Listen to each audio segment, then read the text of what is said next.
नमस्कार साथियों, स्वागत है आपका एक बार फिर से आपके अपने चैनल वेदांत लर्निंग पॉइंट पे। आज आप सभी के लिए डीएलएड सेकेंड ईयर के प्रथम प्रश्न पत्र संज्ञान अधिगम एवं बाल विकास के इकाई नंबर 3 संज्ञान एवं अधिगम, इकाई नंबर 4 भाषा एवं संप्रेषण, इकाई नंबर 5 खेल स्व एवं नैतिक विकास, इन तीनों इकाइयों के जितने भी रिक्त स्थान हैं उन सभी की पूर्ति आज करने वाले हैं। क्लास बहुत ही ज़्यादा इम्पॉर्टेंट रहेगी, तो अंत तक बने रहिएगा। और जिन्होंने चैनल सब्सक्राइब नहीं किया है, नए हैं चैनल पे, तो सब्सक्राइब कर लीजिए, क्योंकि यहाँ पे आपको डीएलएड सेकेंड ईयर का पूरा कोर्स फ्री ऑफ कॉस्ट कराया जा रहा है और अच्छे से अच्छा मटेरियल आपके लिए मैं लेके आती हूँ। तो आइए शुरू करते हैं। दूसरा प्रश्न आपका आता है, जिसमें आपका पहला प्रश्न है कि संवेग एवं संज्ञान एक दूसरे में हैं, तो संवेग एवं संज्ञान एक दूसरे में सम्मिलित हैं। यहाँ पे आपका सम्मिलित हो जाएगा। दूसरा है पहले के निर्मित व्यवहार में अनुभवों द्वारा हुए परिवर्तन को कहते हैं, तो पहले के निर्मित व्यवहार में अनुभवों द्वारा हुए परिवर्तन को अधिगम कहते हैं। क्या कहते हैं? अधिगम कहते हैं। अगला है उद्दीपक और प्रतिचार के बीच परिवर्तनीय संबंधों को कहा जाता है। उद्दीपक और प्रतिचार के बीच परिवर्तनीय संबंधों को अभ्यास कहा जाता है। क्या कहा जाता है? अभ्यास। फिर से कर लो। चौथा है संरचनावादी उपागम बताता है कि ज्ञान की संरचना के लिए अत्यंत आवश्यक है। इसका आंसर हो जाएगा विद्यार्थी का पूर्व ज्ञान। संरचनावादी उपागम बताता है कि विद्यार्थी का पूर्व ज्ञान ज्ञान की संरचना के लिए अत्यंत आवश्यक है। बच्चे को पहले से ज्ञान होना चाहिए। पांचवा है संज्ञान एवं संवेग के बीच प्रकार का संबंध होता है। किस प्रकार का संबंध होता है? तो द्विदिशीय। कैसा? द्विदिशीय। अगला है सूझ या अंतर्दृष्टि के सिद्धांत को सिद्धांत भी कहते हैं, तो सूझ और अंतर्दृष्टि के सिद्धांत को समग्राकृति भी कहते हैं। सातवां है वाइगोत्स्की ने में सामाजिक दृष्टिकोण के संज्ञानात्मक विकास का विश्लेषण प्रस्तुत किया, तो वाइगोत्स्की ने 1896 1934 में सामाजिक दृष्टिकोण के संज्ञानात्मक विकास का विश्लेषण प्रस्तुत किया। अगला है अधिगम है। अधिगम क्या है? परिवर्तन। अधिगम क्या है? परिवर्तन। परिवर्तन।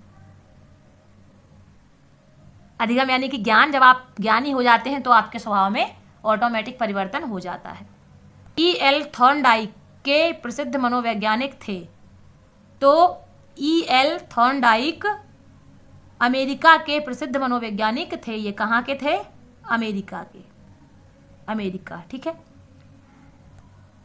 अगला है जब पुराने ज्ञान तथा अनुभव के द्वारा किसी तथ्य को सीखा जाता है तो इसे सीखना कहते हैं।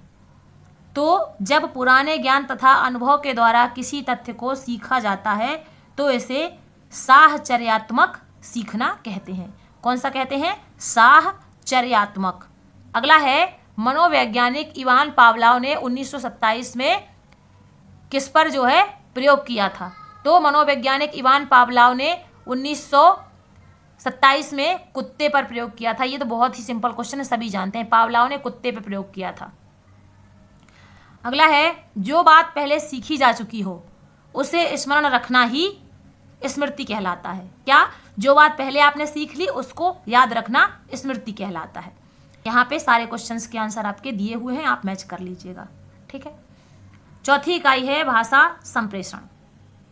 इसका पहला क्वेश्चन है आपका, भाषा का प्रयोग के लिए किया जाता है, तो भाषा का प्रयोग जो है आपका अभिव्यक्ति के लिए किया जाता है। अभिव्यक्ति यानी कि अपनी बात दूसरे से कहने के लिए किया जाता है, ठीक है। दूसरा है जब भाषा को लिपि में लिखा जाता है तो वह भाषा कहलाती है, तो जब भाषा को लिपि में लिखा जाता है तो वह लिखित भाषा कहलाती है। जब हम लिपि में लिख लेते हैं तो कौन सी भाषा हो गई आपकी? लिखित भाषा, ठीक है। एस्किमो पर रहते हैं, तो एक्सिमो कहाँ रहते हैं? ध्रुवों पर रहते हैं, ठीक है। श्रवण कौशल का संबंध से है, तो श्रवण कौशल का संबंध किससे है? कान से। कहाँ से हम सुनते हैं? कान से। अगला है श्रवण के अंतर्गत उनका अर्थ ग्रहण करने की क्रिया शामिल होती है। तो श्रवण के अंतर्गत सुनकर उनका अर्थ ग्रहण करने की क्रिया शामिल होती है। कैसी हो जाएगी? सुनकर। श्रवण के अंतर्गत उनका अर्थ ग्रहण करने की क्रिया शामिल होती है। तो श्रवण के अंतर्गत सुनकर उनका अर्थ ग्रहण करने की क्रिया शामिल होती है। इसके बाद है छठवां। छठवें में क्या है कि सीखने के सिद्धांतों का प्रतिपादन करने में का विशेष योगदान पाया जाता है। तो सीखने के सिद्धांतों का प्रतिपादन करने में स्किनर का विशेष योगदान पाया जाता है। किसका? स्किनर का। स्किनर का जो है, स्किनर का विशेष योगदान पाया जाता है। किसमें? सीखने के सिद्धांत में। अगला है भाषा संवाद व का माध्यम है। तो भाषा संवाद व संप्रेषण का माध्यम है। भाषा संवाद व संप्रेषण का माध्यम है। भाषा बच्चों के विकास पर सीधा असर डालती है।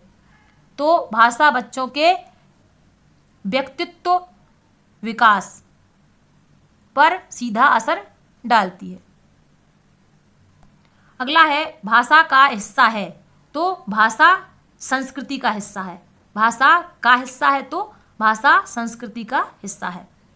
अच्छी कहानियों में सरलता व का गुण पाया जाता है। तो अच्छी कहानियों में सरलता व बोधगम्यता का गुण पाया जाता है। कहानियाँ सरल भी हों और उनसे कुछ ज्ञान मिले, बोधगम्यता हो का गुण पाया जाता है। कहानियाँ अच्छी तरह की क्षमता का विकास करती हैं। तो कहानियाँ अच्छी तरह सुनने की क्षमता का विकास करती हैं। किसकी क्षमता का? सुनने की। 12वां है कहानी के प्रकार होते हैं। तो कहानी के 8 प्रकार होते हैं। तो ये जो है आप अच्छे से देख लीजिएगा और इसके नीचे आंसर दिए हुए हैं तो ये मैच कर लीजिएगा। देखिए यहाँ से क्वेश्चन आपके पक्का ही नहीं है कि सारे के सारे फंस जाएं, लेकिन यह कुछ आपके फंस जाएंगे।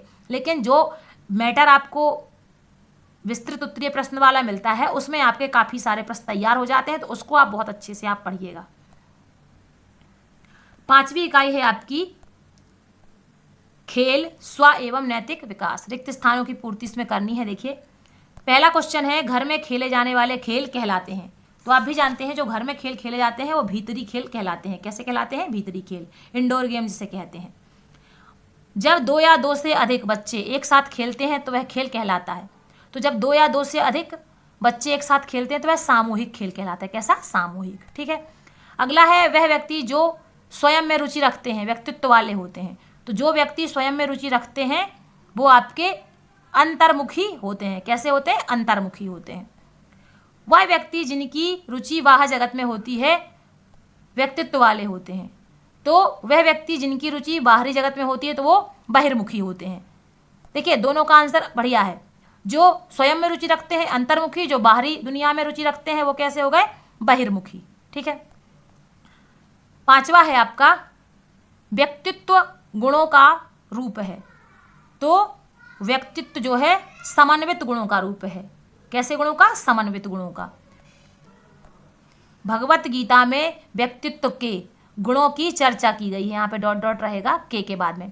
तो भगवत गीता में व्यक्तित्व के 3 गुणों की चर्चा की गई है। यहाँ पे जो है आपका 3 आ जाएगा। 3 गुणों की चर्चा की गई है। एक व्यक्ति अपने आंतरिक गुणों तथा व्यवहार आदि के संबंध में जो मत रखता है वही उसका कहलाता है। एक व्यक्ति जो अपने आंतरिक गुणों तथा व्यवहार आदि के संबंध में जो मत रखता है वही उसका स्वानुभूति कहलाता है। अगला है व्यक्ति स्वयं की योग्यताओं का जो स्वमूल्यांकन करते हैं उसे कहते हैं। व्यक्ति स्वयं की योग्यताओं का जो स्वमूल्यांकन करते हैं उसे आत्मसम्मान कहते हैं। क्या कहते हैं? आत्मसम्मान। 9वां है व्यक्ति के अंतर्द्वंद के समाधान में मनोरचना का प्रमुख स्थान है। व्यक्ति के अंतर्द्वंद के समाधान में उदात्तीकरण, यहाँ पे उदात्तीकरण हो जाएगा।